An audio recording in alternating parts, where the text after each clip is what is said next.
The Untroubled Mind by Herbert J. Hall. Preface.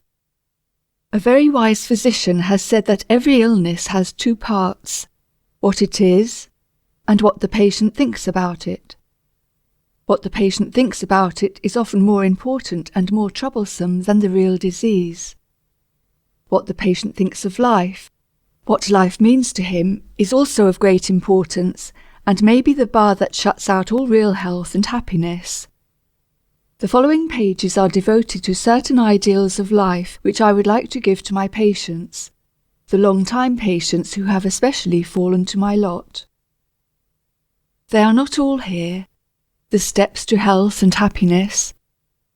The reader may even be annoyed and baffled by my indirectness and unwillingness to be specific. That I cannot help. It is a personal peculiarity.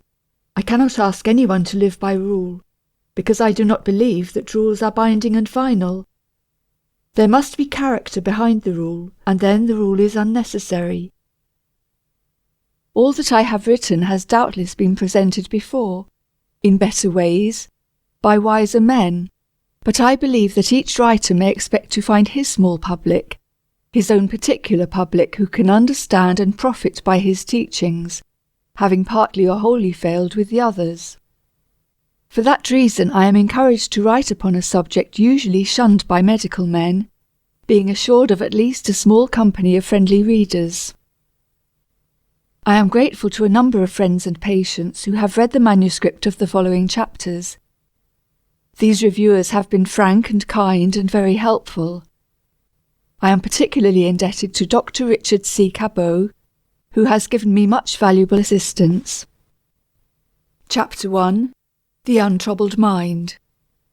Canst thou not minister to a mind diseased, pluck from the memory a rooted sorrow, raise out the written troubles of the brain, and with some sweet oblivious antidote cleanse the stuffed bosom of that perilous stuff which weighs upon the heart? Macbeth. When a man tells me he never worries, I am inclined to think that he is either deceiving himself or trying to deceive me. The great roots of worry are conscience, fear, and regret. Undoubtedly we ought to be conscientious, and we ought to fear and regret evil. But if it is to be better than an impediment and a harm, our worry must be largely unconscious and intuitive. The moment we become conscious of worry, we are undone. Fortunately, or unfortunately, we cannot leave conscience to its own devices unless our lives are big enough and fine enough to warrant such a course. The remedy for the mental unrest, which is in itself an illness, lies not in an enlightened knowledge of the harmfulness and ineffectiveness of worry, not even in the acquirement of an unconscious conscience, but in the living of a life so full and good that worry cannot find place in it. That idea of worry and conscience, that definition of serenity, simplifies life immensely. To overcome worry by substituting development and growth need never be dull work. To know life in its farther reaches, life in its better applications, is the final remedy, the great undertaking. It is life. We must warn ourselves not infrequently that the larger life is to be pursued for its own glorious self and not for the sake of peace. Peace may come, a peace so sure that death itself cannot shake it, but we must not expect all our affairs to run smoothly. As a matter of fact, they may run badly enough. We shall have our ups and downs. We shall sin and repent, and sin again. But if in the end we live according to our best intuitions, we shall be justified, and we need not worry about the outcome. To put it another way, if we would have the untroubled mind, we must transfer our conscientious efforts from the small details of life, from the worry and fret of common things, into another and higher atmosphere. We must transfigure common life, dignify it and ennoble it. Then, although the old causes of worry may continue, we shall have gained a stature that will make us unconscious masters of the little troubles, and in a great degree equal to the larger requirements. Life will be easier, not because we make less effort, but because we are working from another and a better level. If such a change, and it would be a change for most of us, could come about instantly, in a flash of revelation, that would be ideal, but it would not be life. We must return again and again to the old uninspired state wherein we struggle conscientiously with perverse details. I would not minimize the importance and value of this struggle, only the sooner it changes its level, the better for everyone concerned. Large serenity must, finally, be earned through the toughening of moral fibre that comes in dealing squarely with perplexing details. Some of this struggle must always be going on, but serener life will come when we begin to concern ourselves with larger factors. How are we to live the larger life? Partly through uninspired struggle and through the brave meeting of adversity, but partly, also, in a way that may be described as out of hand, by intuition, by exercise of the quality of mind that sees visions and grasps truths beyond the realm of common thought. I am more and more impressed with the necessity of inspiration in life if we are to be strong and serene, and so finally escape the pitfalls of worry and conscience. By inspirations I do not mean belief in any system or creed. It is not a stated belief that we need to begin with. That may come in time. We need first to find in life, or at least in nature, an essential beauty that makes its own true, inevitable response within us. We must learn to love life so deeply that we feel its tremendous significance, until we find in the sea and the sky the evidence of an overbrooding spirit too great to be understood, but not too great to satisfy the soul. This is a sort of mother religion, the matrix from which all sects and creeds are born. Its existence in us dignifies us and makes simple, purposeful, and receptive living almost inevitable. We may not know why we are living according to the dictates of our inspiration, but we shall live so, and that is the important consideration. If I urge the acquirement of a religious conception that we may cure the intolerable distress of worry, I do what I have already warned against. It is so easy to make this mistake that I have virtually made it on the same page with my warning. We have no right to seek so great a thing as religious experience that we may be relieved of suffering. Better go on with pain and distress than cheapen religion by making it a remedy. We must seek it for its own sake, or rather, we must not seek it at all, lest, like a dream, it elude us, or change into something else, less holy. Nevertheless, it is true that if we will but look with open, unprejudiced eyes, again and again, upon the sunrise or the stars above us, we shall become conscious of a presence greater and more beautiful than our minds can think. In the experience of that vision, strength and peace will come to us unbidden. We shall find our lives raised, as by an unseen force, above the warfare of conscience and worry. We shall begin to know the meaning of serenity and of that priceless, if not wholly to be acquired, possession, the untroubled mind. I am aware that I shall be misunderstood and perhaps ridiculed by my colleagues when I attempt to discuss religion in any way. Theology is a field in which I have no training, but that is the very reason why I dare write of it. I do not even assume that there is a God in the traditional sense. The idea is too great to be made concrete and literal. No single fact of nature can be fully understood by our finite minds. But I do feel vaguely that the laws that compass us and make our lives possible point always on, beyond the realms of time and space, toward the existence of a mighty overruling spirit. If this is a cold and inadequate conception of God, It is at least one that can be held by any man without compromise. The modern mind is apt to fail of religious understanding and support because of the arbitrary interpretations of religion which are presented for our acceptance. It is what men say about religion, rather than religion itself, that repels us. Let us think it out for ourselves. If we are open to a simple, even primitive conception of God, we may still repudiate the creeds and doctrines, but we are likely to become more tolerant of those who find them true and good. We shall be likely in time to find the religion of Christ understandable and acceptable, warm and quick with life. The man who ungrudgingly opens his heart to the God of nature will be religious in the simplest possible sense. He may worry because of the things he cannot altogether understand, and because he falls so far short of the implied ideal. But he will have enlarged his life so much that the common worries will find little room. He will be too full of the joy of living to spend much conscious thought in worry. Such a man will realize that he cannot afford to spend his time and strength in regretting his past mistakes. There is too much in the future. What he does in the future, not what he has failed to do in the past, will determine the quality of his life. He knows this, and the knowledge sends him into that future with courage and with strength. Finally, in some indefinable way, character will become more important to him than physical health even.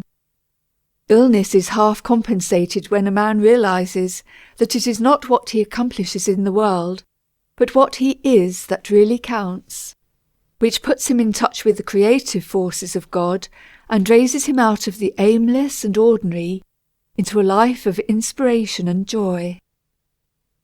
End of Chapter 1. Chapter 2. Religio Medici. At all events, it is certain that if any medical man had come to Middlemarch with the reputation of having definite religious views, of being given to prayer and of otherwise showing an active piety, there would have been a general presumption against his medical skill. George Eliot. When a medically educated man talks and writes of religion and of God, he is rightly enough questioned by his brothers, who are too busy with the hard work of practice to be concerned with anything but material problems. To me, the word God is symbolic of the power which created and which maintains the universe. The sunrise and the stars of heaven give me some idea of His majesty. The warmth and tenderness of human love give me some idea of His divine love. That is all I know. But it is enough to make life glow. It is enough to inspire the most intense devotion to any good cause. It is enough to make me bear suffering with some degree of patience. And it is enough, finally, to give me some confidence and courage even in the face of the great mystery of death. Why this or another conception of God should produce such a profound result upon anyone, I do not know, except that in some obscure way it connects the individual with the divine plan, and does not leave him outside in despair and loneliness. However that may be, it will be conceded that a religious conception of some kind does much toward justifying life, toward making it strong and livable, and so has directly to do with certain important problems of illness and health. The most practical medical man will admit that any illness is made lighter and more likely to recover in the presence of hope and serenity in the mind of the patient. Naturally, the great bulk of medical practice calls for no handling other than that of the straight medical sort. A man comes in with a crushed finger, a girl with anemia. The way is clear. It is only in deeper, more intricate departments of medicine that we altogether fail. The bacteriologist and the pathologist have no use for mental treatment in their departments. But when we come to the case of the nervously broken-down schoolteacher, or the worn-out telegrapher, that is another matter. Years may elapse before work can be resumed, years of dependence and anxiety. Here, A new view of life is often more useful than drugs, a view that accepts the situation reasonably after a while, that does not grope blindly and impatiently for a cure, but finds in life an inspiration that makes it good in spite of necessary suffering and limitations. Often enough we cannot promise a cure, but we must be prepared to give something better. A great deal of the fatigue and unhappiness of the world is due to the fact that we do not go deep enough in our justification for work or play, or for any experience, happy or sad.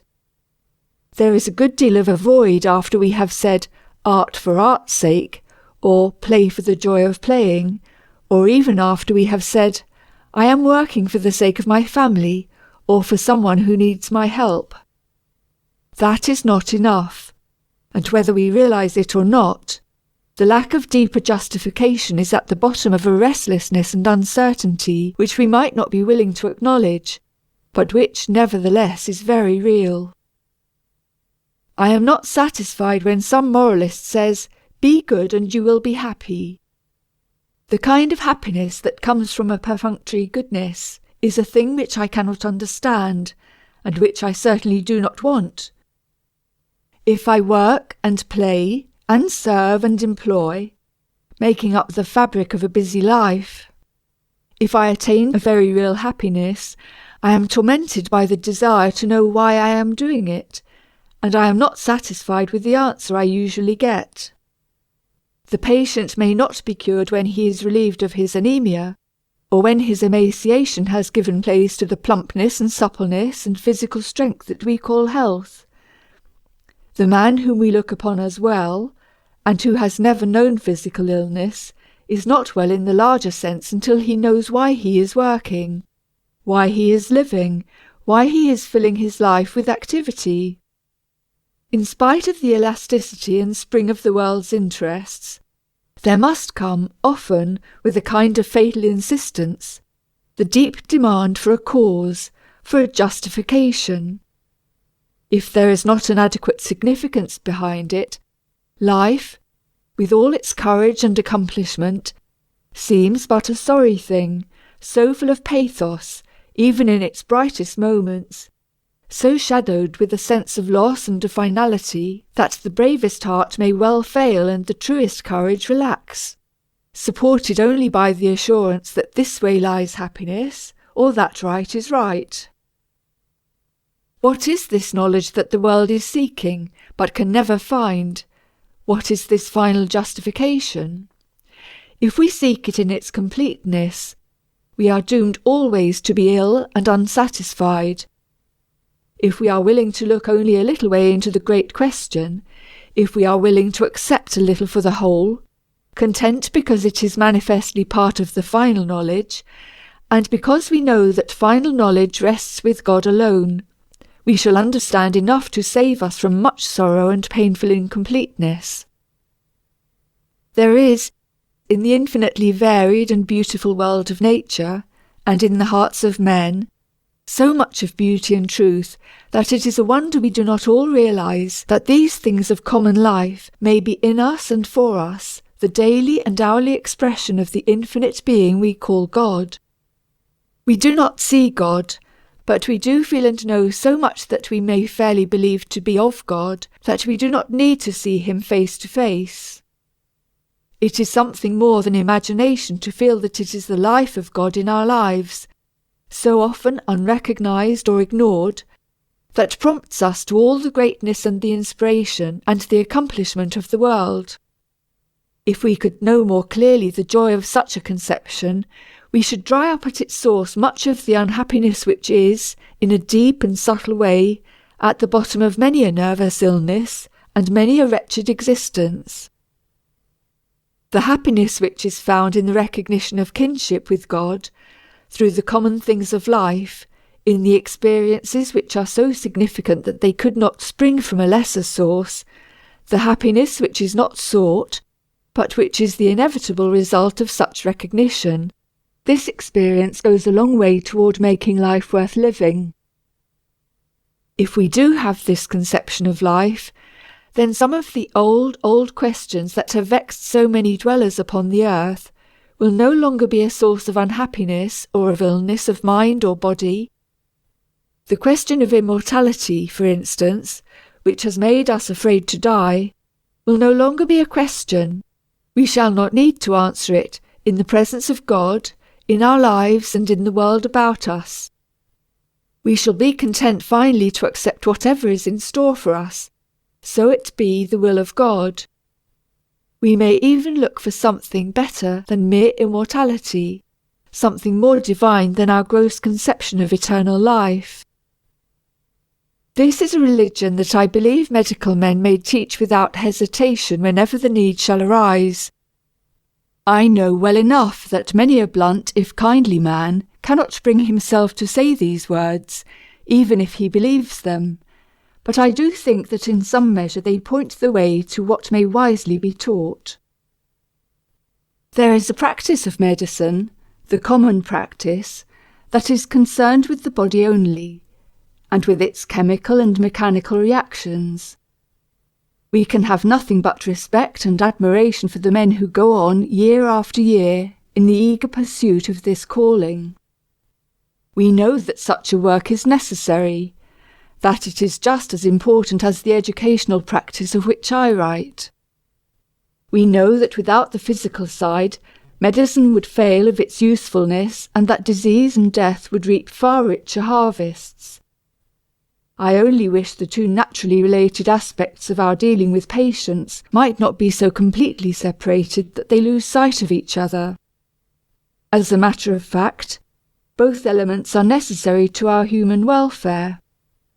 If medicine devotes itself altogether to the cure and prevention of physical disease, it will miss half of its possibilities. It is equally true that if we forget the physical necessities in our zeal for spiritual hygiene, we shall get and deserve complete and humiliating failure. Many men will say, "Why mix the two? Why not let the preachers and the philosophers preach, and the doctors follow their own ways?" For the most part, this may have to be the arrangement. But the doctor who can see and treat the spiritual needs of his patient will always be more likely to cure in the best sense than the doctor who only sees half the picture. On the other hand, the philosopher is likely to be a comparatively poor doctor, because he knows nothing of medicine, and so he can only see the other half of the picture. There is much to be said for the religion of medicine if it can be kept free from cant. If it can be simple and rational enough to be available for the whole world. End of Chapter 2. Chapter 3. Thought and Work. I wish I had a trade. It would animate my arms and tranquilize my brain. Senancourt. Do ye next day thingy. Old English proverb. Since our minds are so constantly filled with anxiety, there would seem to be at least one sure way to be rid of it: to stop thinking. A great many people believe that the mind will become less effective, that life will become dull and purposeless, unless they are constantly thinking and planning and arranging their affairs. I believe that the mind may easily and wisely be free from conscious thought a good deal of the time, and that the greatest progress and development in mind often comes when the thinker is virtually at rest, when his mind is to all intents and purposes blank. The busy, unconscious mind does its best work in the serenity of an atmosphere which does not interfere and confuse. It is true that the greatest conceptions do not come to the untrained and undisciplined mind. But do we want great conceptions all the time? There is a technical training for the mind which is, of course, necessary for special accomplishments, but this is quite another matter. Even this kind of thought must not obtrude too much, lest we become conscious of our mental processes, and so end in confusion. One of the greatest benefits of work with the hands, or of objective and constructive work with the mind, is that it saves us from unending hours of thinking. Work should, of course, find its fullest justification as an expression of faith. If we have ever so dim a vision of a greater significance in life, of its close relationship to infinite things, we become thereby conscious of the need of service, of the need of work. It is the easy, natural expression of our faith, the inevitable result of a spiritual contact with the great working forces of the world. It is work above all else that saves us from the disasters of conflicting thought. A few years ago, a young man came to me, suffering from too much thinking. He had just been graduated from college, and his head was full of confused ideas and emotions. He was also very tired, having overworked in his preparation for examinations, and because he had not taken the best care of his body. The symptoms he complained of were sleeplessness and worry, together with the inevitable indigestion and headache. Of course, as a physician, I went over the bodily functions carefully, and studied, as far as I might, into the organic conditions. I could find no evidence of physical disease. I did not say, "There is nothing the matter with you," for the man was sick. I told him that he was tired, that he had thought too much, that he was too much concerned about himself, and as a result of all this his bodily functions were temporarily upset. He thought he ought to worry about himself, because otherwise he would not be trying to get well. I explained to him that this mistaken obligation was the common reason for worry, and that in this case, at least, it was quite unnecessary, and even harmful for him to go on thinking about himself.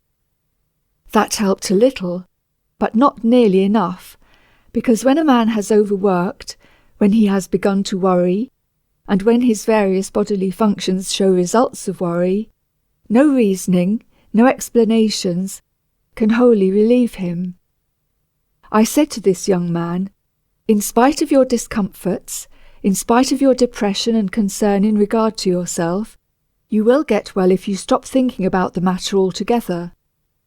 You must be first convinced that it is best for you to stop thinking, that no harm or violence can result, and then you must be helped in this direction by going to work with your hands. That will be life and progress. It will lead you to health." Fortunately, I had had some experience with nervous illness, and I knew that unless I managed for this man the character and extent of his work, he would not only fail in it, but of its object, and so become more confused and discouraged. I knew the troubled mind, in this instance, might find its solace and its relief in work, but that I must choose the work carefully to suit the individual, and I must see that the nervously fatigued body was not pushed too hard. In the town where I live is a blacksmith shop, presided over by a genial old man who has been a blacksmith since he was a boy, and in whose hands iron is like clay. I took my patient down to the smithy and said, "Here is the young man whom I want to put to work. He will pay for the chance. I want you first to teach him to make hand-wrought nails." This was a good deal of a joke to the smith and to the patient, but they saw that I was in earnest and agreed to go ahead. We got together the proper tools and proceeded to make nails, a job which is really not very difficult. After an hour's work, I called off my patient, much to his disgust, for he was just beginning to be interested. But I knew that if he were to keep on until fatigue should come, the whole matter would end in trouble.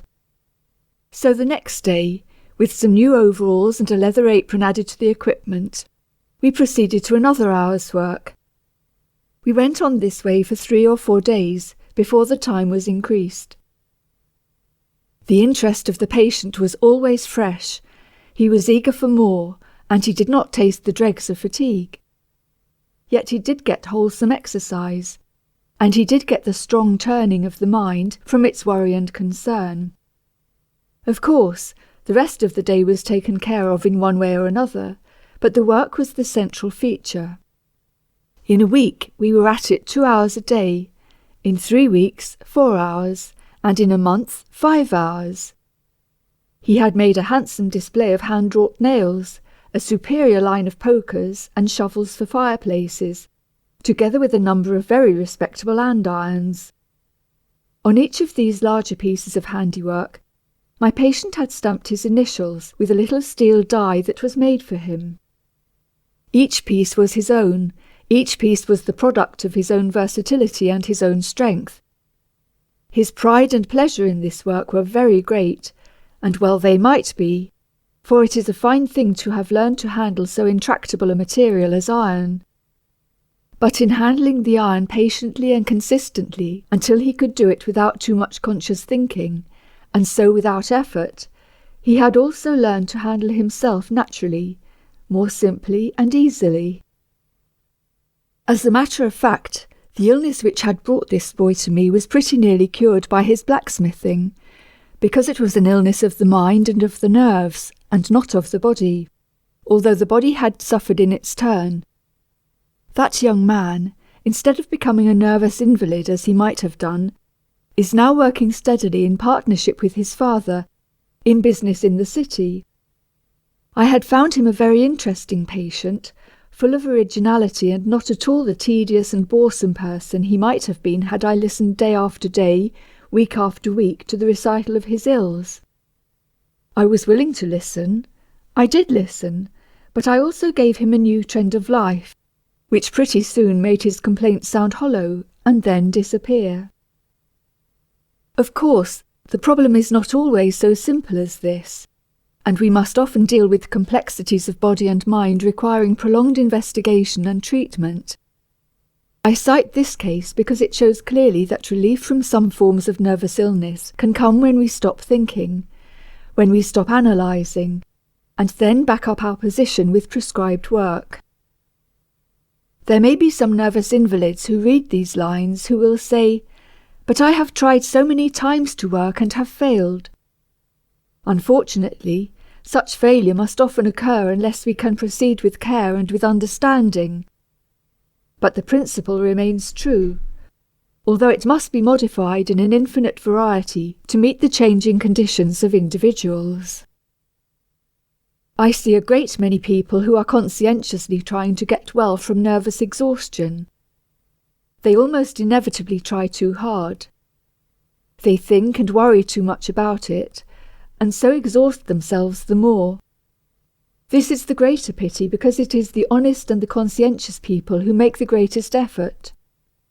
It is very hard for them to realize that they must stop thinking, stop trying, and if possible get to work before they can accomplish their end. We shall have to repeat to them over and over again that they must stop thinking the matter out, because the thing they are attempting to overcome is too subtle to be met in that way. So, if they are fortunate, they may rid themselves of the vagueness and uncertainty of life, until all the multitude of details which go to make up life lose their desultoriness and their lack of meaning, and they may find themselves no longer the subjects of physical or nervous exhaustion. End of Chapter 3. Chapter 4. Idleness. Who have your eyeballs vexed and tired, feast them upon the wideness of the sea. Keats. Extreme busyness, whether at school or college, kirk or market, is a symptom of deficient vitality, and a faculty for idleness implies a catholic appetite and a strong sense of personal identity. Stevenson. It is an unfortunate fact that very few people are able to be idle successfully. I think it is not so much because we misuse idleness as because we misinterpret it, that the long days become increasingly demoralizing. I would ask no one to accept a forced idleness without objection or regret. Such an acceptance would imply a lack of spirit, to say the least. But idleness and rest are not incompatible, neither are idleness and service, nor idleness and contentment. If we can look upon rest as a preparation for service, if we can make it serve us in the opportunity it gives for quiet growth and legitimate enjoyment, then it is fully justified and it may offer advantages and opportunity of the best. The chief trouble with idleness is that it so often means introspection, worry, and impatience, especially to those conscientious souls who would fain be about their business.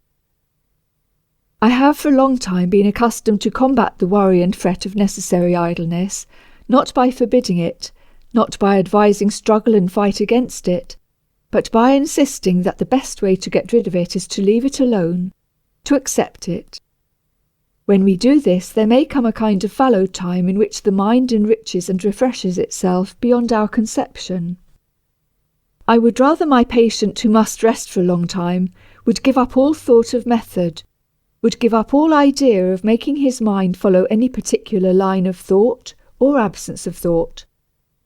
I know that the mind which has been under conscious control a good deal of the time is apt to rebel at this freedom and to indulge in all kinds of alarming extravagances. I am sure, however, that the best way to meet these demands for conscious control is to be careless of them, to be willing to experience these extravagances and inconsistencies without fear, in the belief that finally will come a quiet and peace which will be all that we can ask, the peace of mind that is unguided, in the conscious and literal sense, is a thing which too few of us know. Mr. Arnold Bennett, in his little book, How to Live on 24 Hours a Day, teaches that we should leave no time unused in our lives, that we should accomplish a great deal more and be infinitely more effective and progressive if we devoted our minds to the definite working out of necessary problems whenever those times occur in which we are apt to be desultory. I wish here to make a plea for desultoriness, and for an idleness which goes even beyond the idleness of the man who reads the newspaper and forgets what he has read. It seems to me better, whether we are sick or well, to allow long periods in our lives when we think only casually. To the good old adage, work while you work and play while you play, we might well add, rest while you rest, lest in the end you should be unable successfully either to work or play. A man is not necessarily condemned to tortures of mind because he must rest for a week or a month or a year. I know that there must be anxious times, especially when idleness means dependence, and when it brings hardship to those who need our help. But the invalid must not try constantly to puzzle the matter out. If we do not make ourselves sick with worry, we shall be able sometime to approach active life with sufficient frankness and force. It is the constant effort of the poor, tired mind to solve its problems that not only fails of its object, but plunges the invalid deeper into discouragement and misunderstanding. How cruel this is, and how unfortunate that it should come more commonly to those who try the hardest to overcome their handicaps, to throw off the yoke of idleness and to be well. When you have tried your best to get back to your work and have failed, when you have done this not once but many times, it is inevitable that misunderstanding should creep in, inevitable that you should question very deeply and doubt not infrequently. Yet the chances are that one of the reasons for your failure is that you have tried too hard, that you have not known how to rest. When you have learned how to rest, when you have learned to put off thinking and planning until the mind becomes fresh and clear, when you are in a fair way to know the joy of idleness and the peace of rest, you are a great deal more likely to get back to efficiency and to find your way along the great paths of activity into the world of life. It is not so much the idleness, then, as the attempt to overcome its irksomeness that makes this condition painful. The invalid in bed is in a trap, to be tormented by his thoughts unless he knows the meaning of successful idleness. This knowledge may come to him by such strategy as I have suggested, by giving up the struggle against worry and fret. But peace will come surely, steadily, with healing in its wings, when the mind is changed altogether, when life becomes free because of a growth and development that finds significance even in idleness, that sees the world with wise and patient eyes. In a way it does not matter, your physical condition or mine, if our eyes have seen the glory that deifies life and makes even waste places beautiful. What is that view from your window as you lie in your bed? A bit of the sea, if you are fortunate, a corner of garden, surely, the top of an elm tree against the blue. What is it but the revelations of a God in the world? There is enough that is sad and unhappy, but overall are these simple, ineffable things. If the garden is an expression of God in the world, then the world and life are no longer meaningless. Even idleness becomes in some degree bearable because it is a part of a significant world. Unfortunately, the idleness of disability often means pain, the wear and tear of physical or nervous suffering. That is another matter. We cannot meet it fully with any philosophy. My patients very often beg to know the best way to bear pain, how they may overcome the attacks of nerves that are harder to bear than pain. To such a question I can only say that the time to bear pain is before and after. Live in such a way in the times of comparative comfort that the attacks are less likely to appear and easier to bear when they do come. After the pain or the nervous attack is over, that is the time to prevent the worst features of another. Forget the distress. Live simply and happily in spite of the memory, and you will have done all that the patient himself can do to ward off or to make tolerable the next occasion of suffering. Pain itself, pure physical pain, is a matter for the physician's judgment. It is his business to seek out the causes and apply the remedy. End of Chapter 4. Chapter 5. Rules of the Game. It is not growing like a tree in bulk doth make man better be. Ben Jonson. It is a good thing to have a sound body, better to have a sane mind, but neither is to be compared to that aggregate of virile and decent qualities which we call character. Theodore Roosevelt. The only effective remedy against inexorable necessity is to yield to it. Petrarch. When I go out among my patients, most of them, as it happens, nervously sick, I sometimes stop to consider why it is they are ill. I know that some are so because of physical weakness over which they have no control, that some are suffering from the effects of carelessness, some from wilfulness, and more from simple ignorance of the rules of the game. There are so many rules that no one will ever know them all, but it seems that we live in a world of laws, and that if we transgress those laws by ever so little, we must suffer equally, whether our transgression is a mistake or not, and whether we happen to be saints or sinners. There are laws also which have to do with the recovery of poise and balance when these have been lost. These laws are less well observed and understood than those which determine our downfall. The more gross illnesses, from accident, contagion, and malignancy, we need not consider here, but only those intangible injuries that disable people who are relatively sound in the physical sense. It is true that nervous troubles may cause physical complications, and that physical disease very often coexists with nervous illness, but it is better for us now to make an artificial separation. Just what happens in the human economy when a nervous breakdown comes, nobody seems to know, but mind and body cooperate to make the patient miserable and helpless. It may be nature's way of holding us up and preventing further injury. The hold-up is severe, usually, and becomes in itself a thing to be managed. The rules we have wittingly or unwittingly broken are often unknown to us, but they exist in the all-wise providence, and we may guess by our own suffering how far we have overstepped them. If a man runs into a door in the dark, we know all about that. The case is simple. But if he runs overtime at his office and hastens to be rich with the result of a nervous dyspepsia, that is a mystery. Here is a girl who came out last year. She was apparently strong, and her mother was ambitious for her social progress. That meant 4 nights a week for several months at dances and dinners, getting home at 3 a.m. or later. It was gay and delightful while it lasted, but it could not last, and the girl went to pieces suddenly. Her back gave out because it was not strong enough to stand the dancing and the long-continued physical strain. The nerves gave out because she did not give her faculties time to rest, and perhaps because of a love affair that supervened. The result was a year of invalidism, and then, because the rules of recovery were not understood, several years more of convalescence. Such common rules should be well enough understood, but they are broken everywhere by the wisest people. The common case of the broken-down schoolteacher is more unfortunate.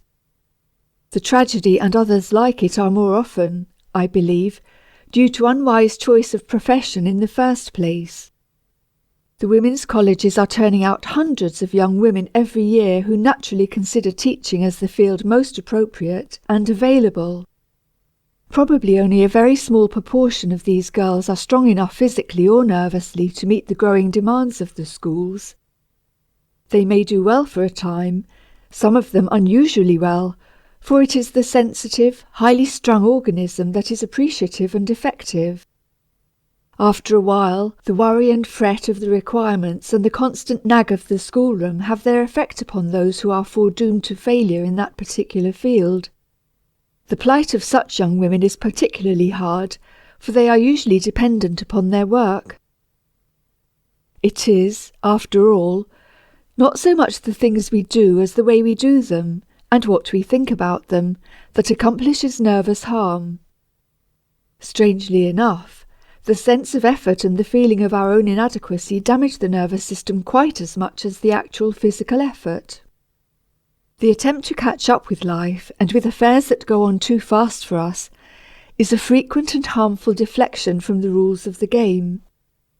Few of us avoid it. Life comes at us and goes by very fast. Tasks multiply and we are inadequate. Responsibilities increase before we are ready. They bring fatigue and confusion. We cannot shirk and be true. Having done all you reasonably can, stop, whatever may be the consequences. That is a rule I would enforce if I could. To do more is to drag and fail, so defeating the end of your efforts. If it turns out that you are not fit for the job you have undertaken, give it up and find another, or modify that one until it comes within your capacity. It takes courage to do this, more courage sometimes than is needed to make us stick to the thing we are doing. Rarely, however, will it be necessary for us to give up if we will undertake and consider for the day only such part of our task as we are able to perform. The trouble is that we look at our work or our responsibility all in one piece, and it crushes us. If we cannot arrange our lives so that we may meet their obligations a little at a time, then we must admit failure and try again, on what may seem a lower plane. That is what I consider the brave thing to do. I would honour the factory superintendent who, finding himself unequal to his position, should choose to work at the bench where he could succeed perfectly. The habit of uncertainty in thought and action, bred, as it sometimes is, from a lack of faith in man and in God, is, nevertheless, a thing to be dealt with sometimes by itself. Not infrequently it is a petty habit that can be corrected by the exercise of a little willpower. I believe it is better to decide wrong a great many times, doing it quickly, than to come to a right decision after weakly vacillating. As a matter of fact, we may trust our decisions to be fair and true if our life's ideals are beautiful and true. We may improve our indecisions a great deal by mastering their unhappy details, but we shall not finally overcome them until life rings true, and until all our acts and thoughts become the solid and inevitable expression of a healthy growing regard for the best in life, a call to right living that is no mean dictum of policy, but which is renewed every morning as the sun comes out of the sea. However inconsequential the habit of indecision may seem, it is really one of the most disabling of bad habits.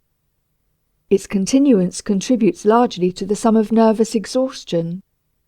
Whatever its origin, Whether it stands in the relation of cause or effect, it is an indulgence that insidiously takes the snap and sparkle out of life, and leaves us for the time being colourless and weak.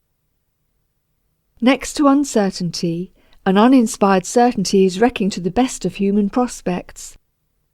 The man whose one idea is of making himself and his family materially comfortable, or even rich, may not be coming to nervous prostration, but he is courting a moral prostration that will deny him all the real riches of life, and that will in the end reward him with a troubled mind, a great, unsatisfied longing, unless, to be sure, he is too smug and satisfied to long for anything.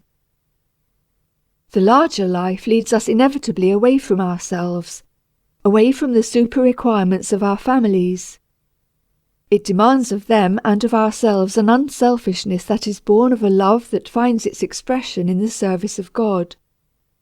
And what is the service of God, if it is not such an entering into the divine purposes and spirit that we become with God recreators in the world, working factors in the higher evolution of humanity?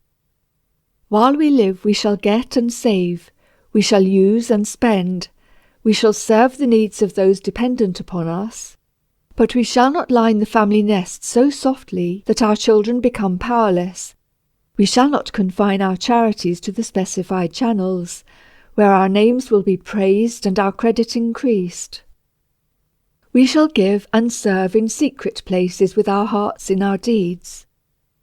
Then we may possess the untroubled mind, a treasure too rich to be computed.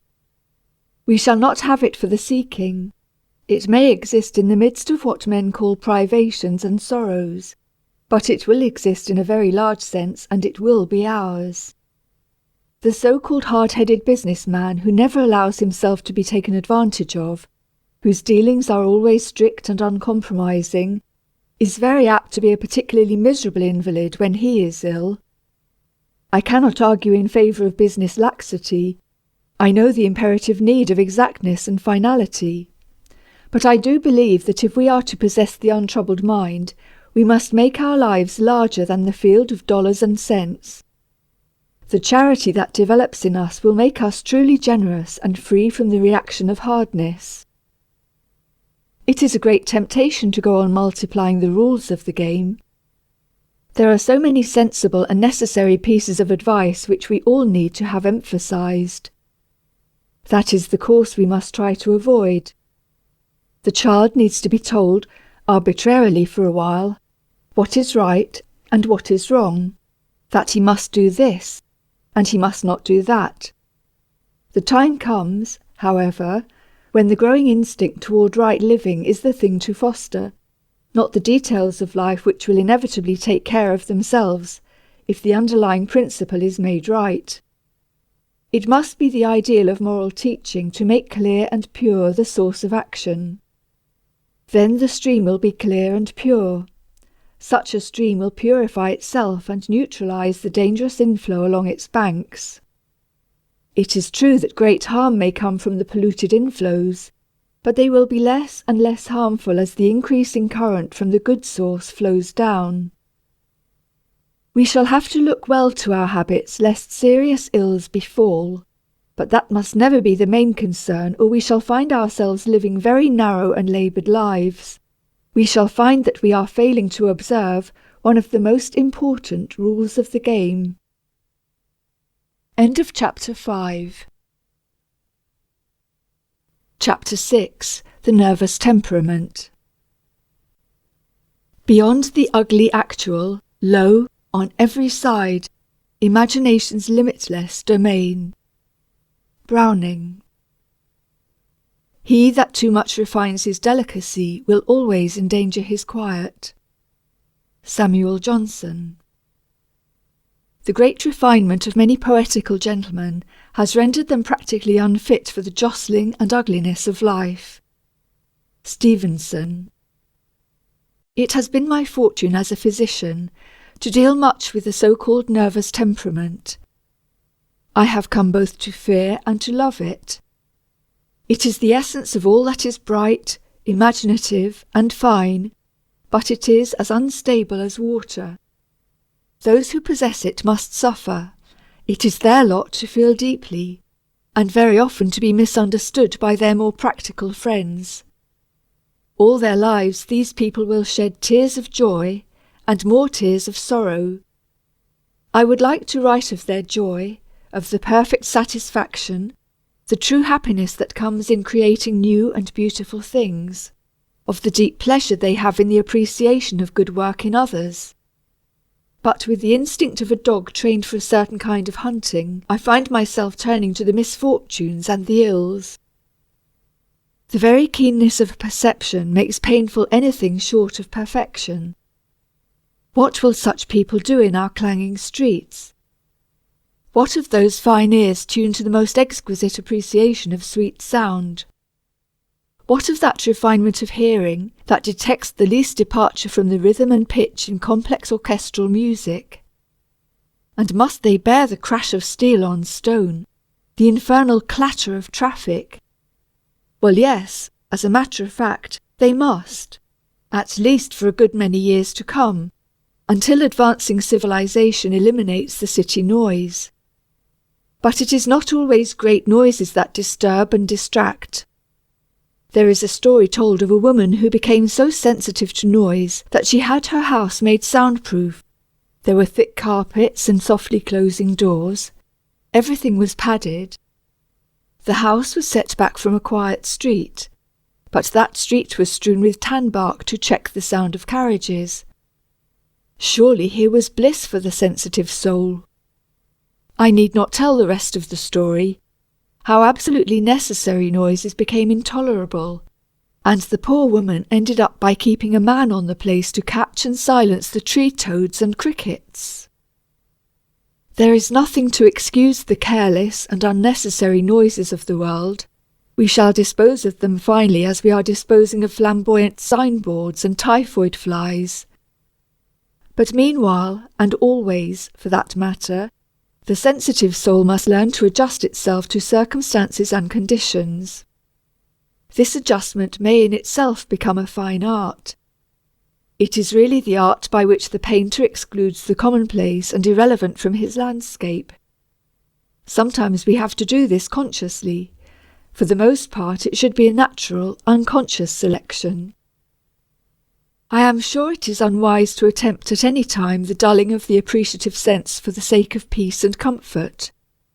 Love and understanding of the beautiful and true is too rare and fine a thing to be lost or diminished under any circumstances.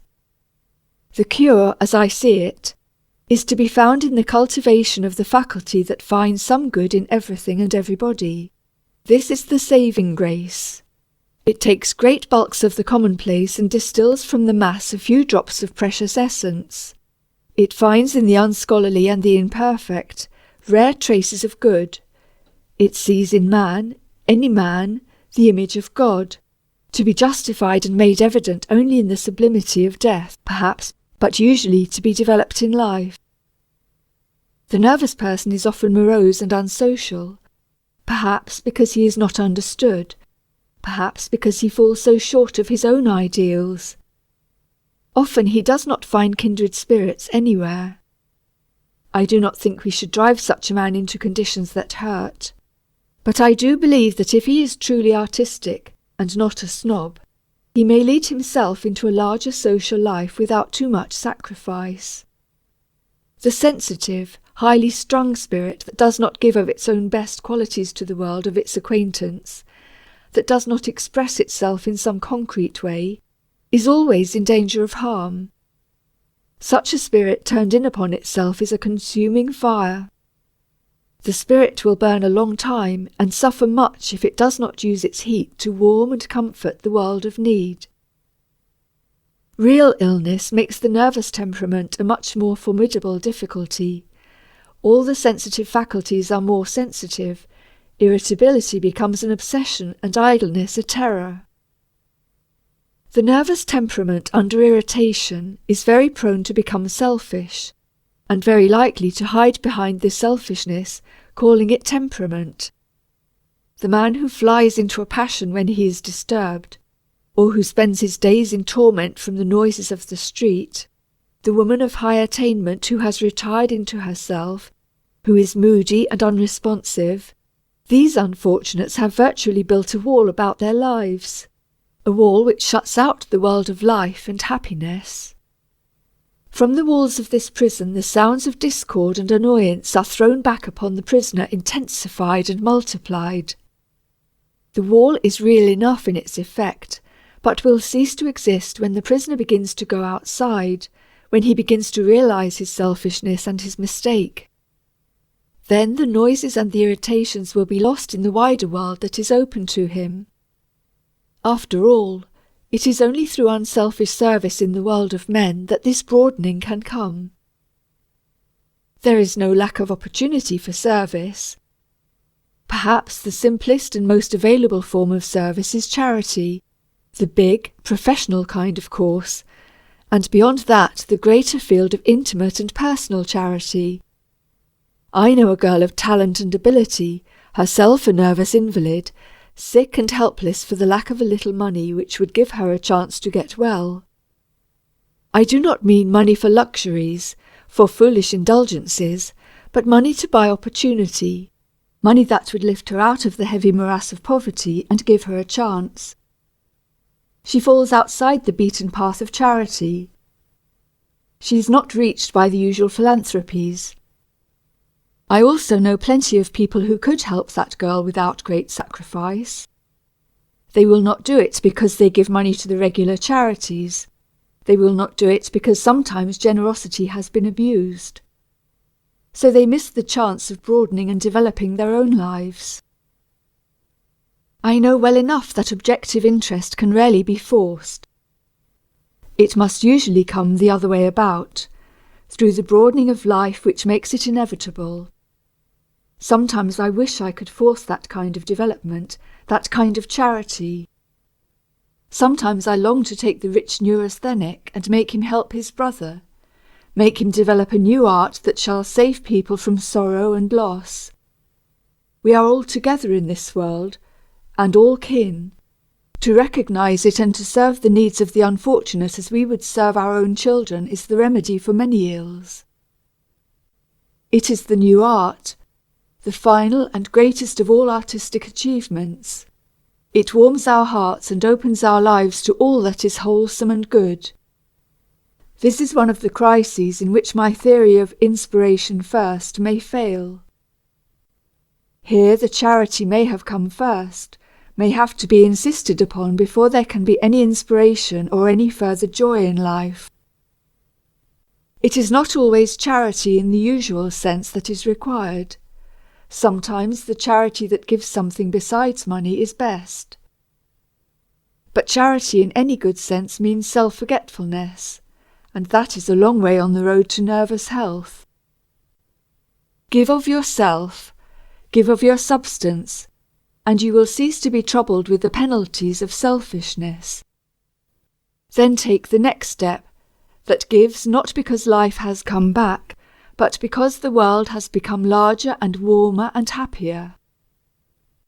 When the giver gives of his sympathy and of his means because he wants to, not because he has to do so, he will begin to know what I mean when I say it is better to have the inspiration first. End of Chapter 6. Chapter 7. Self-control. He only earns his freedom and existence who daily conquers them anew. Goethe. A good many writers on self-control and kindred subjects insist that we shall conscientiously and consciously govern our mental lives. They say, you must get up in the morning with determination to be cheerful. They insist that in spite of annoyance or trouble you shall keep a smiling face, and affirm to yourself over and over again the denial of annoyance. I do not like this kind of self-control. I wish I could admire it and approve it, but I find I cannot because it seems to me self-conscious and superficial. It is better than nothing and unquestionably adds greatly to the sum of human happiness. But I do not think we ought to be cheerful if we are consumed with trouble and sorrow. The fact is, we ought not to be for long beyond a natural cheerfulness that comes from the deepest possible sources. While we are sad, let us be so, simply and naturally, but we must pray that the light may come to us in our sorrow, that we may be able soon and naturally to put aside the signs of mourning. The person who thinks little of his own attitude of mind is more likely to be well controlled and to radiate happiness than one who must continually prompt himself to worthy thoughts. The man whose heart is great with understanding of the sorrow and pathos of life is far more apt to be brave and fine in his own trouble than one who must look to a motto or a formula for consolation and advice. Deep in the lives of those who permanently triumph over sorrow, there is an abiding peace and joy. Such peace cannot come even from ample experience in the material world. Despair comes from that experience sometimes, unless the heart is open to the vital spirit that lies beyond all material things, that creates and renews life and that makes it indescribably beautiful and significant. Experience of material things is only the beginning. In it and through it, we may have experience of the wider life that surrounds the material. Our hearts must be open to the courage that comes unbidden when we feel ourselves to be working, growing parts of the universe of God. Then we shall have no more sorrow and no more joy in the pitiful sense of the earth, but rather an exaltation which shall make us masters of these and of ourselves. We shall have a sympathy and charity that shall need no promptings, but that flow from us spontaneously into the world of suffering and need. Beethoven was of a sour temper, according to all accounts, but he wrote his symphonies in the midst of tribulations under which few men would have worked at all. When we have felt something of the spirit that makes work inevitable, it will be as though we had heard the eternal harmonies. We shall write our symphonies, build our bridges, or do our lesser tasks with dauntless purpose, even though the possessions that men count dear are taken from us. Suppose we can do very little because of some infirmity. If that has in it the larger inspiration, it will be enough to make life full and fine. The joy of a wider life is not obtainable in its completeness. It is only through a lifetime of service and experience that we can approach it. That is the proof of its divine origin, its unattainableness. God keep you from the she-wolf and from your heart's deepest desire, is an old saying of the Romanians. If we fully obtain our desires, we prove their unworthiness. Does anyone suppose that Beethoven attained his whole heart's desire in his music? He might have done so had he been a lesser man. He was not a cheerful companion. That is unfortunate, and shows that he failed in complete inspiration and in the ordinary kind of self-control. He was at least sincere, and that helped not a little to make him what he was. I would almost rather a man would be morose and sincere than cheerful from a sense of duty. Our knowledge of the greater things of life must always be substantiated and worked out into realities of service, or else we shall be weak and ineffective. The charity that balks at giving reacts upon a man and deadens him. I am always insisting that we must not live and serve through a sense of duty, but that we must find the inspiration first. It is better to give ourselves to service not for the sake of finding God, but because we have found him and because our souls have grown in the finding until we cannot help giving. If we have grown to such a stature, we shall be able to meet sorrow and loss bravely and simply. We shall feel for ourselves and for others in their troubles, as Forbes Robertson did when he wrote to his friend who had met with a great loss. I pray that you may never, never, never get over this sorrow, but through it, into the very heart of God. All this is very unworldly, no doubt, and yet I will venture the assertion that such a standard and such a method will come nearer to the mark of successful and well-controlled living than the most carefully planned campaign of duty. If we plan to make life fine, if we say, in effect, I will be good and cheerful, no matter what happens, we are beginning at the wrong end. We may be able to work back from our mottos of real living, but the chances are we shall stop somewhere by the way, too confused and uncertain to go on. Self-control, at its best, is not a conscious thing. It is not well that we should try to be good, but that we should so dignify our lives with the spirit of good, that evil becomes well nigh impossible to us. End of Chapter 7. Chapter 8. The Lighter Touch. Heart not so heavy as mine, wending late home, as it passed by my window, whistled itself a tune. Emily Dickinson. I have never seen good come from frightening worriers. It is no doubt wise to speak the truth, but it seems to me a mistake to say in public print or in private advice that worry leads to tragedies of the worst sort.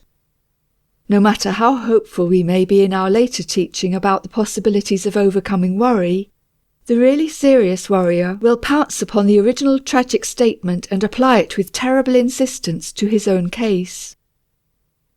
I would not minimize the seriousness of worry, but I am convinced that we can rarely overcome it by direct voluntary effort. It does not go until we forget it, and we do not forget it if we are always trying consciously to overcome it. We worriers must go about our business, other business than that of worry. Life is serious, alas, too serious, and full enough of pathos. We cannot joke about its troubles, they are real. But, at least, we need not magnify them. Why should we act as though everything depended upon our efforts, even the changing seasons and the blowing winds? No doubt we are responsible for our own acts and thoughts and for the welfare of those who depend upon us. The trouble is, we take unnecessary responsibilities so seriously that we overreach ourselves and defeat our own good ends. I would make my little world more blessedly careless, with an abandon that loves life too much to spoil it with worry. I would cherish so great a desire for my child's good that I could not scold and bear down upon him for every little fault, making him a worrier too, but, instead, I would guide him along the right path with pleasant words and brave encouragement. The condemnation of faults is rarely constructive. We had better say to the worriers, "Here is life. No matter what unfortunate things you may have said or done, you must put all evil behind you and live, simply, bravely, well. The greater the evil, the greater the need of forgetting. Not flippantly, but reverently, leave your misdeeds in a limbo where they may not rise to haunt you. This great thing you may do, not with the idea of evading or escaping consequences, but so that past evil may be turned into present and future good. The criminal himself is coming to be treated this way. He is no longer eternally reminded of his crime. He is taken out into the sunshine and air and is given a shovel to dig with. A wonderful thing is that shovel. With it he may bury the past and raise up a happier, better future. We must care so much to expiate our sins that we are willing to neglect them and live righteously. That is true repentance, constructive repentance. We cannot suddenly change our mental outlook and become happy when grief has borne us down. For the broken heart, silence and shade. That is fair and right. I would say to those who are unhappy, do not try to be happy. You cannot force it, but let peace come to you out of the great world of beauty that calmly surrounds our human suffering, and that speaks to us quietly of God. Genuine laughter is not forced, but we may let it come back into our lives if we know that it is right for it to come. We have all about us instances of the effectiveness of the lighter touch as applied to serious matters. The life of the busy surgeon is a good example. He may be, and usually is, brimming with sympathy, but if he were to feel too deeply for all his patients, he would soon fail and die. He goes about his work. He puts through a half-dozen operations in a way that would send cold shivers down the back of the uninitiated. And yet he is accurate and sure as a machine. If he were to take each case upon his mind in a heavy, consequential way, if he were to take deep concern to each ligature he ties, and if he were to be constantly afraid of causing pain, he would be a poor surgeon. His work, instead of being clean and sharp, would suffer from over-conscientiousness.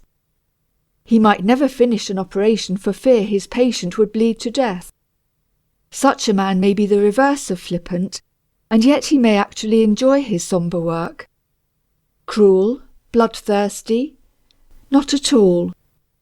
These men, the great surgeons, are as tender as children. But they love their work. They really care very deeply for their patients. The successful ones have the lighter touch, and they have no time for worry.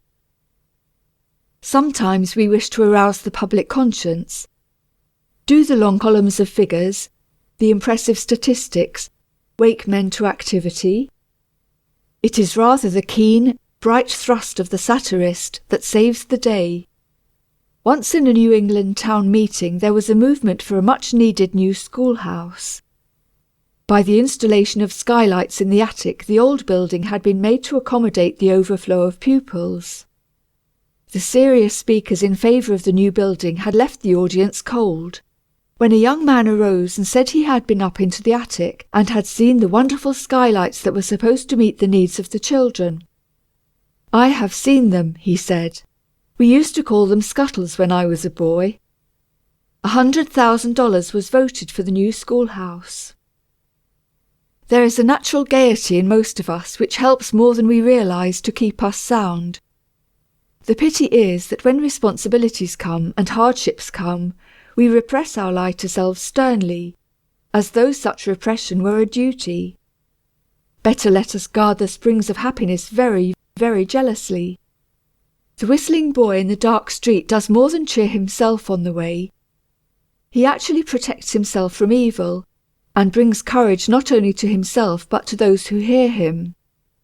I do not hold for false cheerfulness that is sometimes affected, but a brave show of courage in a forlorn hope will sometimes win the day.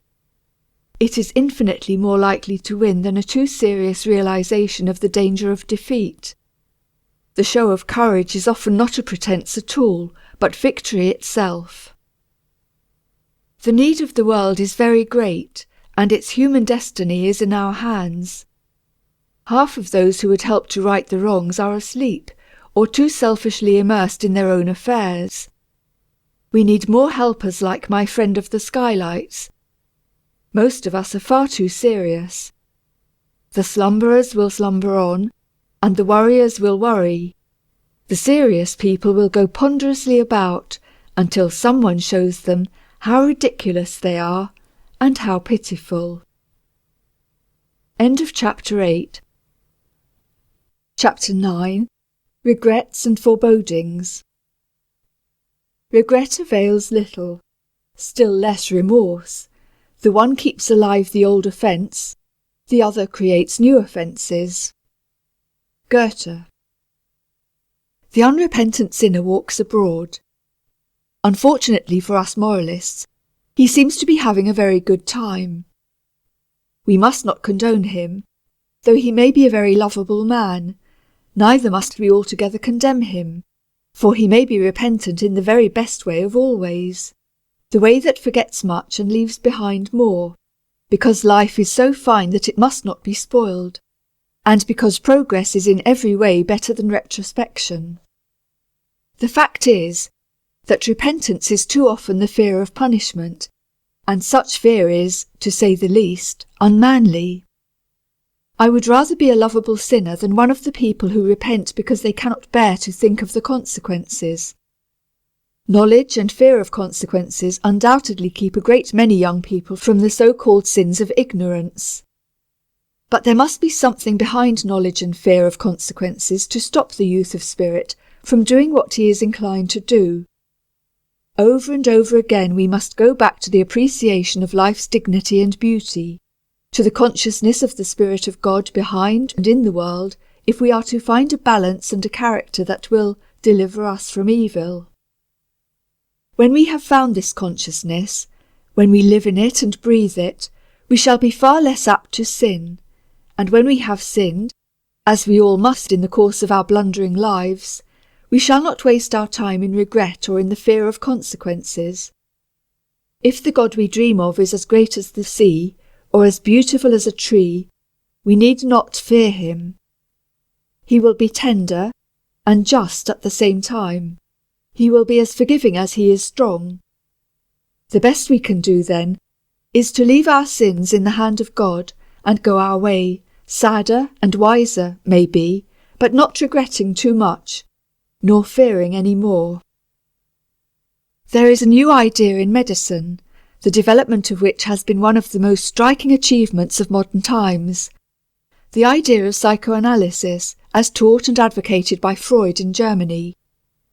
The plan is to study the subconscious mind of the nervous patient by means of hypnotism, to assist the patient to recall all the mental experiences of his past, even his very early childhood, and in this way to make clear the origin of the misconceptions and the unfortunate impressions which have presumably exerted their influence through the years. The new system includes, also, the interpretation of dreams, their effect upon the conscious life, and their influence upon the mentality. Very wonderful results are reported from the pursuit of this method. Many a badly warped and twisted life has been straightened out and renewed when the searchlight has revealed the hidden influences that have been at work and which have made trouble. The repression of conscious or unconscious feelings can no doubt change the whole mental life. We should have the greatest respect for the men who are doing this work. It requires, I am told, an almost unbelievable amount of patience and time to accomplish the analysis.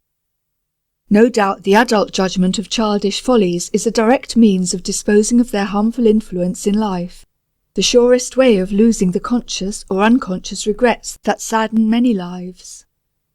There are probably many cases of disturbed and troubled mind that can be cured in this way only. The method does not appeal to me because I am so strongly inclined to take people as they are, to urge a forgetfulness that does not really forget, but which goes on bravely to the development of life. This development cannot proceed without the understanding that life may be so beautiful that sins and failures are lost in progress. Some of us may need the subtle analysis of our lives to make clear the points where we went astray in our thoughts and ideas. But many of us, fortunately, are able to take ourselves for better or for worse, sins and all. Most of us ought to do that, for the most part, if we are to progress and live. Sometimes the revelations of evils we know not of result in complications rather than simplification, as in the case of a boy who wrote to me and said that since he had learned of his early sins, he had made sure that he could never be well. Instead of going into further analysis with him, I assured him that, while it was undoubtedly his duty to regret all the evil of his life, it was a still greater duty to go on and live the rest of it well, and that he could do so if he would open his eyes to the possibilities of unselfish service. I am very much inclined to preach against self-analysis and the almost inevitable regret and despair that accompany it. One of my patients decided some time ago that her life was wasted, that she had accomplished nothing. It was true that she had not the endurance to meet the usual demands of social or even family life, and that for long periods she had to give up altogether. But it happened that she had the gift of musical understanding, that she had studied hard in younger days.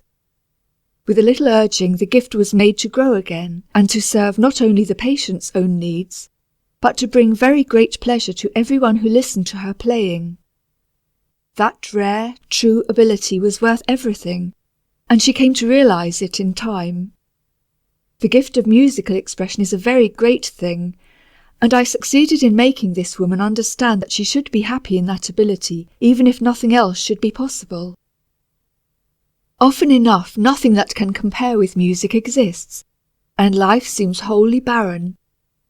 Rather cold comfort it seems at first to assure a person who is helpless that character is the greatest thing in the world, but that is the final truth. The most limited and helpless life may glow with it and be richer than imagination can believe. It is never time to regret, and never time to despair. The less analysis, the better. When it comes to character, live, grow, and get a deeper and deeper understanding of life that is near to God and so capable of wrong only as we turn away from Him. Do not say things. What you are stands over you and thunders so, I cannot hear what you say to the contrary. We shall do well not to forget that, whatever failures or mistakes we have made, there is infinite possibility ahead of us, that character is the greatest thing in the world, and that most good character has been built upon mistakes and failures. I believe there is no sin which may not make up the fabric of its own forgiveness in the living of a free, self-sacrificing life. I know of no bodily ill nor handicap which we may not eventually rise above and beyond by means of brave spiritual progress. The body may fail us, but the spirit reaches on and into the great world of God. End of Chapter 9. Chapter 10. The Virtues. The virtues hide their vanquished fires within that whiter flame, till conscience grows irrelevant, and duty but a name. Frederick Lawrence Knowles. In most books I have read on nerves and similar subjects, advice is given, encouragement is given, but the necessity for patience is not made clear. Patience is typical of all the other virtues. Many a man has followed the best advice for a time, and has become discouraged because the promised results did not materialize.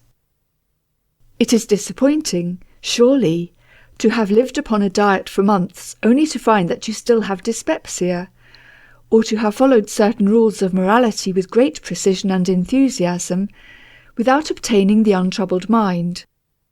We are accustomed to see results in the material world, and naturally expect them everywhere.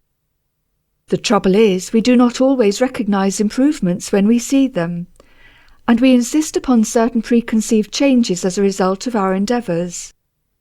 The physician is apt rashly to promise definite physical accomplishments in a given time.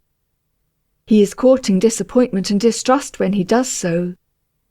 We all want to get relief from our symptoms, and we are inclined to insist upon a particular kind of relief so strongly that we fail to appreciate the possibilities of another and a better relief which may be at hand. The going astray in this particular is sometimes very unfortunate.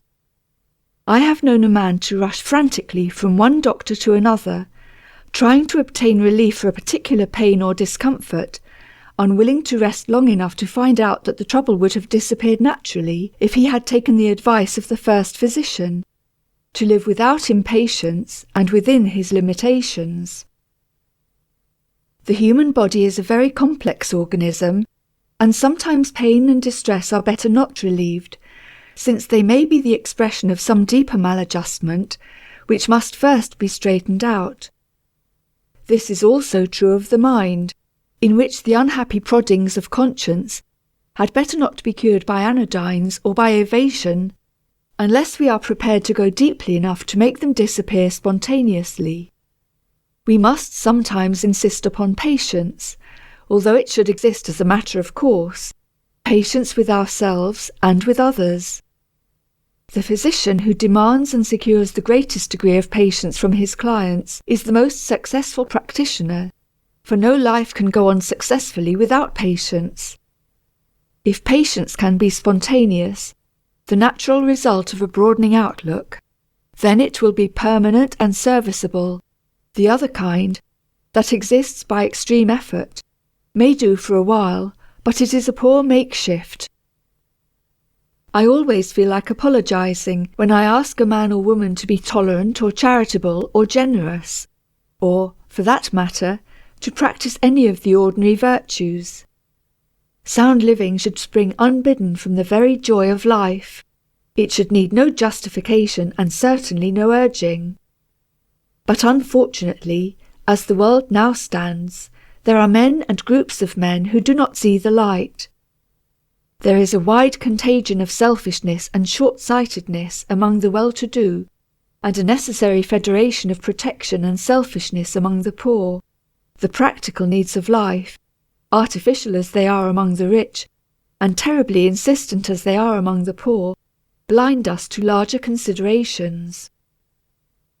If all matters of welfare, public or private, could be treated unselfishly, how quickly we should be rid of some of the great evils that afflict the race.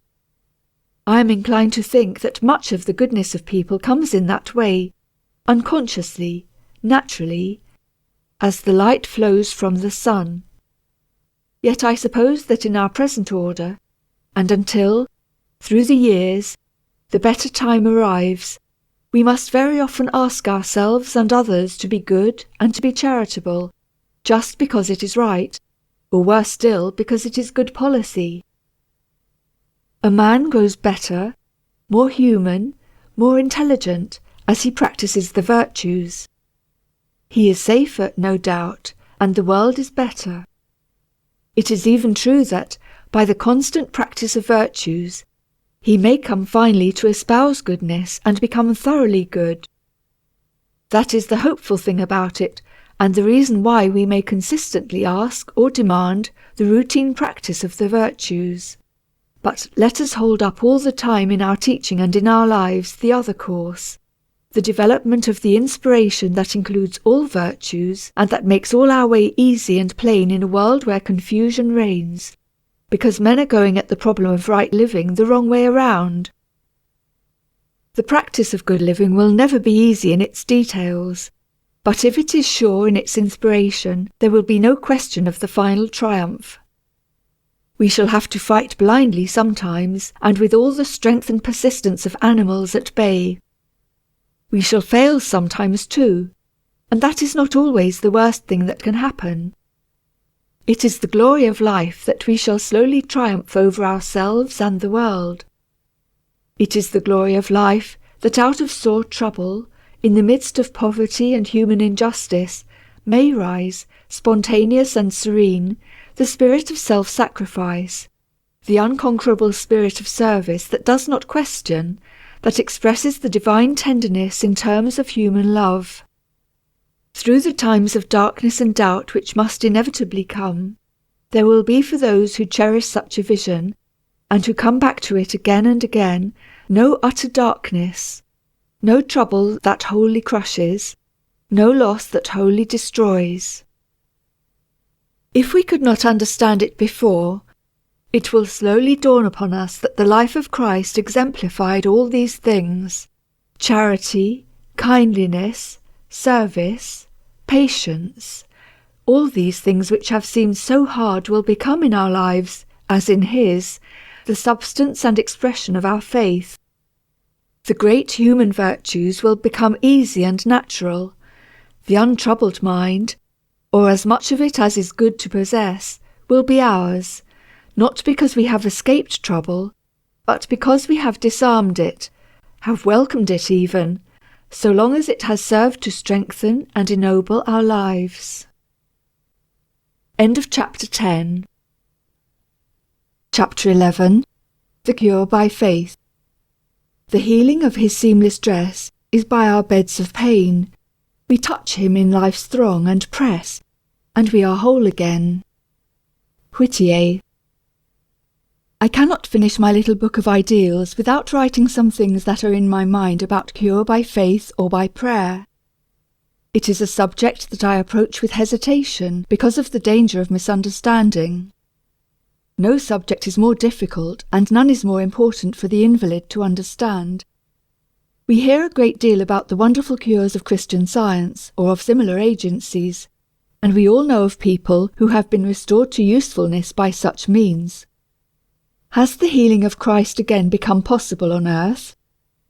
No one would be more eager to accept it and acknowledge it than the physician if it were really so.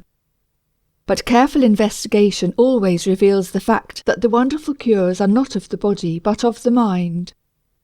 It is easy enough to say that a cancer or tuberculosis has been cured by faith, and apparently easy for many people to believe it, but alas, the proof is wanting. The Christian Scientist, honest and sincere as he may be, is not qualified to say what is true disease and what is not. What looks like diseased tissue recovers, but medical men know that it could not have been diseased in the most serious sense, and that the prayer for recovery could have had nothing to do with the cure, save in a very indirect way. The man who discards medicine for philosophy or religion is courting unnecessary suffering and even death. The worst part of it is that he may induce someone else to make the same mistake with similar results. In writing this opinion, I am in no way denying the great significance and value of faith, nor of the prayerful and trustful mind. If it cannot cure actual physical disease, faith can accomplish veritable miracles of healing in the mind of the patient. No thoughtful or honest medical man will deny it. Nor will most medical men deny that the course of almost any physical illness will be modified by faith and prayer. I am almost saying that there is no known medicine of such potency. Every bodily function is the better for the conquering spirit that transcends the earth and finds its necessary expression in prayer. There really need be no issue or disagreement between medicine and faith cure. At its best, one is not more wonderful than the other, and both aim to accomplish the same end, the relief of human suffering. When the two are merged, as some day they will be, we shall be surprised to discover how alike they are. Christian Science is rightly scorned by medical men because it is unscientific, because it makes absurd and untenable claims outside its own field, and because it has not as yet investigated that field in the scientific spirit. When proper study and investigation have been made, it will be found that faith cure, not in its present state, but in some future development, will have an immense field of usefulness. It will be worthy of as much respect in that field as medicine proper in its own sphere. As a matter of fact, both medicine and faith cure are miraculous in a very real sense, as both depend for efficiency now and always upon the same great laws which may be fairly called divine. What is the discovery that the serum of a horse will under certain circumstances cure diphtheria? Does it not mean that man is tapping sources of power far beyond his understanding? Is man responsible, save as the agent? Did he produce the complex animal chemistry that makes this cure possible? Did man make the horse, or the laws that control the physiology and pathology of that animal? Here, then, is the faith cure in its largest and best sense. The biologist may not be willing to admit it, but his faith in these great laws of God have made possible the cure of a dread disease. Here, as in all matters of pure religion, it is what men say and write, not the fact itself, that makes all the misunderstanding. We make our judgments and conceive our prejudices from mere surface considerations. Call life what you will, leave out the symbolic word God altogether. The facts remain. The true scientific spirit must reverence and adore the power that lies behind creation. It is as inconsistent for the bacteriologist to be an unbeliever as it is for the Christian Scientist to deny the value of bacteriology. Medicine is infinitely farther advanced than Christian Science, and yet Christian Science has grasped some truth that the natural scientist has stupidly missed. When an obsession is thrown off, and courage substituted for fear, we witness as important a cure as can be shown to the credit of surgery. If the Christian Scientists and the other faith curers were only less superficial and less narrow in their explanation of the facts, if they would condescend to study the diseases they treat, they would be entitled to and would receive more respect and consideration. The cure and prevention of disease through the agency of man are evidently part of the divine plan. Our eagerness to advance along the lines of investigation and practice is but that divine plan in action. The truly scientific spirit will neglect no possible curative agent. When scientific men ridicule prayer, they are thinking not of the real thing which is above all possible criticism, but of the feeble and often pathetic groping for the real thing. We ask in our prayers for impossible blessings that would invert the laws of God and change the face of nature. Very well, we must be prepared for disappointment. The attitude of prayer may, indeed, transform our own lives and make possible for us experiences that would otherwise have been impossible. But our pathetic demands, we shall never know how forlorn and weak they are. Prayer is the opening of the heart to the being we call God. It is most natural and reasonable. If we pray in our weakness and blindness for what we may not have, there is, nevertheless, a wonderful recreative effect within us. The comfort and peace of such communion is beyond all else healing and restoring in its influence upon the troubled and anxious mind of man. The poet or the scientist who bows in adoration before the glory of God revealed in nature, prays in effect to that God, and his soul is refreshed and renewed. The poor wretch who stands blindfolded before the firing squad, waiting the word that ends the life of a military spy, is near enough to God, and the whispered prayer upon his lips is cure for the wounds that take his life. The best kind of prayer seeks not and asks not for physical relief or benefit, but opens the heart to its Maker, and so receives the cure of peace that is a greater miracle than any yet wrought by man. Under the influence of that cure, the sick are well and the dead are alive again. With the courage and spirit of such a cure in our lives, we shall inevitably do our utmost to relieve, by any good means, the physical suffering of the world. We shall follow the laws of nature. We shall study them with the utmost care. We shall take nothing for granted, since by less careful steps we shall miss the divine law and so go astray. The science of healing will become no chance and irrational thing. We shall use all the natural means to relieve and prevent suffering. There will be no scoring of one set of doctors by another, because all will have one purpose. But more to the point than that, men will discover that health in its largest sense consists in living devout and prayerful lives, whereunto shall be revealed in good time all that our finite minds can know and use. There will be no suffering of the body in the old and pitiful sense, for we shall be so much alive that disease and death can no longer claim us. End of chapter 11. End of The Untroubled Mind by Herbert J. Hall,